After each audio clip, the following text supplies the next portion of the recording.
આખાની અંદર કોઈની નજર હોય તો ભલે હોય, પણ ખાડિયાને અમે પાકિસ્તાન નહીં થવા દઈએ.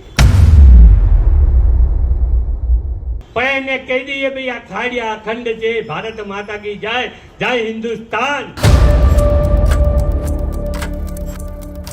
એમના મન ચાર ધામની યાત્રા કરતા વધારે યાત્રાનું મહત્વ એ હોય છે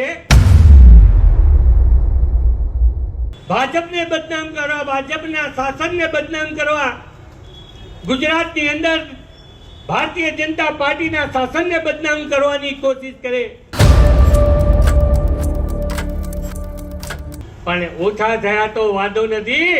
અમારી એકતા આજે પણ એક છે, અખંડ છે. તમારી મનસાઓ પૂરી નહીં થવા દઈએ.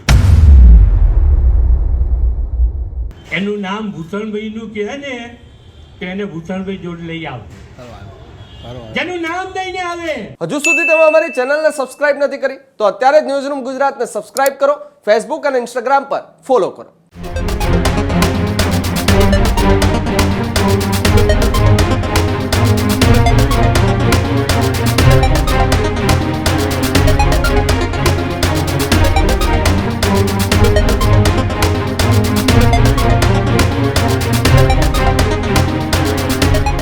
સ્થાનિક સ્વરાજ્યની ચૂંટણીના પ્રચાર પડઘમની શરૂઆત થઈ છે અને જેનો ડર હતો એની હવે શરૂઆત થઈ છે.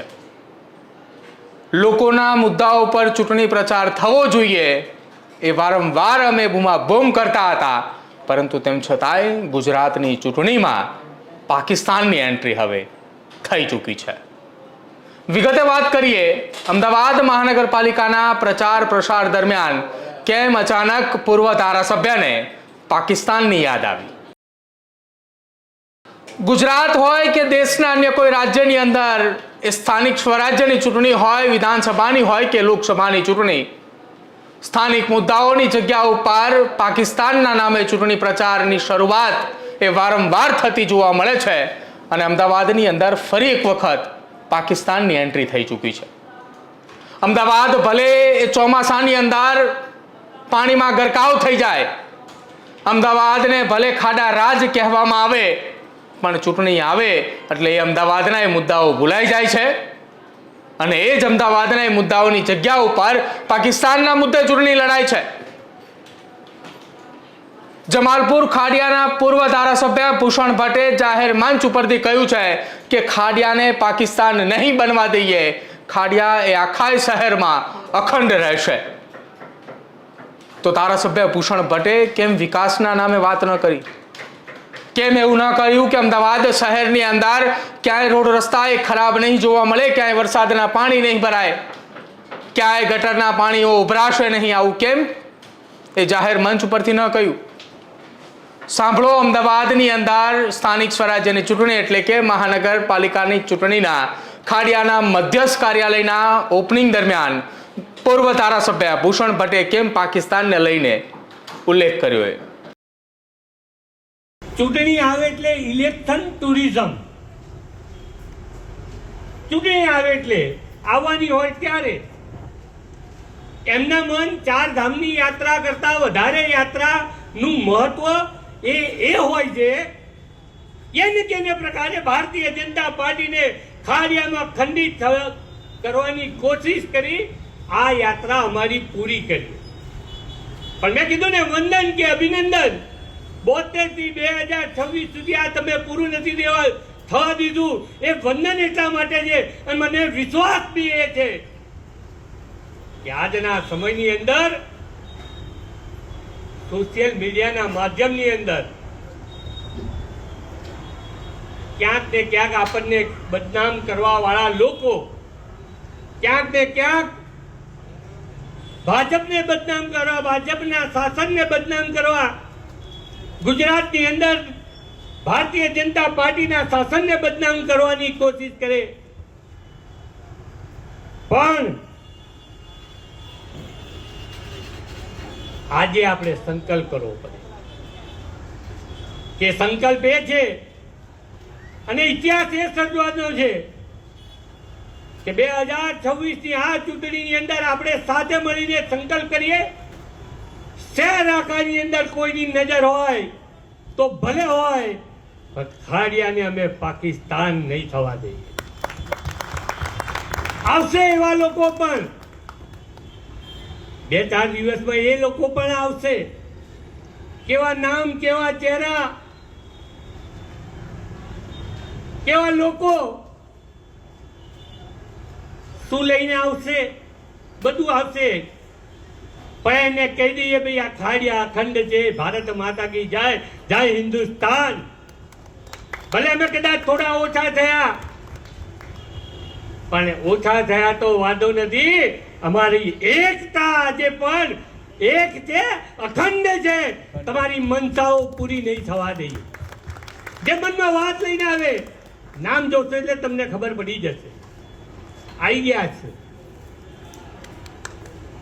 પણ મારે તમને એટલી જ વાત કહેવાની કે અનેકવિધ વાતો આ દિવસોની અંદર લોકો જાણે છે, જાણતા છે.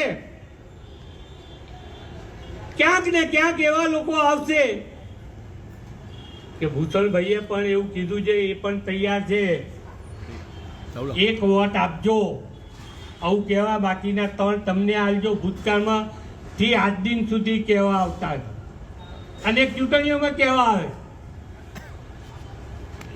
એનું નામ ભૂષણભાઈ નું કહે ને, કે એને ભૂષણભાઈ જોડે લઈ આવ. જેનું નામ લઈને આવે, જે આવું તમારી જોડે વાત લઈને આવે, જે આ વિચાર લઈને આવે, કારણ કે એમની પાસે હવે કાંઈ બચ્યું નથી, કઈ બચવાનું પણ નથી, કઈ રહેવાનું પણ નથી. એક શસ્ત્ર આ છે. આજે આપણે સંકલ્પ કરી કે ભારતીય જનતા પાર્ટી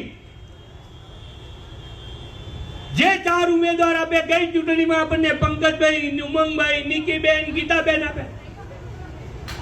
આ ચૂંટણીની અંદર 2-4 દાડા, 5 દાડા પછી ભારતીય જનતા પાર્ટીના 4 કમળનું નિશાન જે લઈને આવે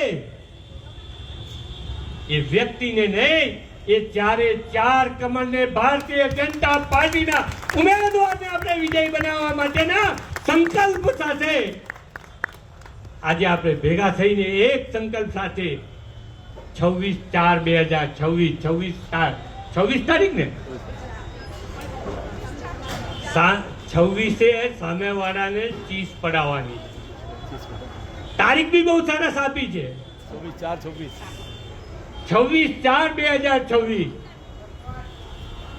એટલે 26 તારીખે સાંજે 5 વાગે સામેવાળી ટીમ પરિવાર સાથે એ ચીજ પાડી જાય અને ભવિષ્યમાં ક્યારે પણ એમના મનની અંદર, એમના પાર્ટીની અંદર વિચાર ના આવે એવા મતદાન સાથે ભારતીય જનતા પાર્ટીની અમદાવાદ શહેરની અંદર નિશ્ચિતપણે સત્તા આવવાની છે. સત્તાની અંદર બેન આપણા બેસવાના છે, એની અંદર 4 કમળ ભારતીય જનતા પાર્ટી ખાડિયાને આપણે વિજય બનાવવાના સંકલ્પ સાથે આજે નિર્ધાર કરીએ. એ જ બેટા ભારત માતા કી, ભારત માતા કી, વંદે વંદે વંદે. સાંભળ્યું તમે? આ હતા પૂર્વ ધારાસભ્ય ભૂષણ ભટ્ટ. જો જમાલપુર ખાડિયા વિસ્તારની અંદર રહે છે ને, જમાલપુર ખાડિયામાંથી ખાડિયાના એ મધ્યસ્થ કાર્યાલય, અમદાવાદ મનપાની ચૂંટણીના ખાડિયાના મધ્યસ્થ કાર્યાલયના લોકાર્પણ પ્રસંગે આ નિવેદન આપ્યું. સ્થાનિક સ્વરાજ્યની ચૂંટણી છે, સ્થાનિક મુદ્દાઓ આધારિત ચૂંટણી લડાવી જોઈએ, પરંતુ કેમ વારંવાર પાકિસ્તાનની એન્ટ્રી થઈ રહી છે તેને લઈને હવે જનતાએ પણ સવાલ ઉઠાવી રહી છે. અત્યાર સુધી આપણે એવી ચર્ચા કરતા હતા કે આ મુદ્દાઓ ઉપર ચર્ચા ન થવી જોઈએ, કે સ્થાનિક સ્વરાજ્યની ચૂંટણી છે, લોકોના મુદ્દાની ચૂંટણી છે, વિકાસના મુદ્દાની વાત થવી જોઈએ, તેમ છતાંય પાકિસ્તાનની વાત થઈ રહી છે. ત્યારે હવે પૂર્વ ધારાસભ્ય ભૂષણ ભટ્ટ આ મામલે ક્યારે ખુલીને બોલશે કે કેમ તેઓએ તેમના વિસ્તારની અંદર પાકિસ્તાનની વાત કરી રહ્યા છે? શું ખાડિયા અમદાવાદ ગુજરાતની અંદર નથી? કે પછી કેમ ભૂષણ ભટ્ટને ડર છે કે ત્યાં જો પાકિસ્તાનના નામનો ઉલ્લેખ નહીં કરીએ તો ત્યાં ખાડિયાની 4માંથી 1 પેનલ એ ખંડિત થશે કે પછી ભૂષણ ભટ્ટને અત્યારથી 2027નો રસ્તો એ સાફ કરવો છે. ચર્ચા એ અમદાવાદ શહેરની અંદર શરૂ થઈ છે કે અમદાવાદની ચૂંટણીમાં હવે પાકિસ્તાનની એન્ટ્રી થઈ ચૂકી છે. હજુ સુધી તમે અમારી ચેનલને સબસ્ક્રાઇબ નથી કરી તો અત્યારે જ ન્યૂઝરૂમ ગુજરાતને સબસ્ક્રાઇબ કરો, ફેસબુક અને ઇન્સ્ટાગ્રામ પર ફોલો કરો.